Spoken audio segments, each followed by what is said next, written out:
ជំរាបសួរពុកម៉ែបងប្អូនអរគ្នាបាទបានមកបោះប្រេងនៅកន្លែងគ្រឿងចាក់នេះដែរในកម្មវិធីភ្លៀងនេះភ្លៀងនៅខាងកំពង់ចាមភ្លៀងគ្រឿងចាក់បានធ្វើការ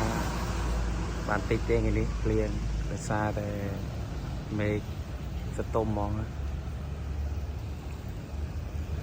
កម្មវិធីបានថតវីដេអូឲ្យពុកម៉ែបងប្អូនមើលចឹងភ្លៀងដក់ទឹកខ្លាំង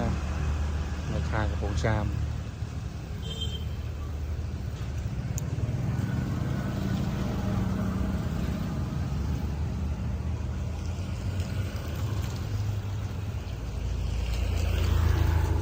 ចាក់បានចត់មកកន្លែងអស់ហើយដើរមកឆែកប្រេងគ្រឿងចាក់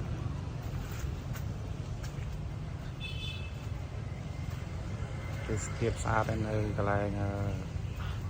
សាសនាយេស៊ូគ្រីស្ទមានលបងគឺស្អាតរបស់គេ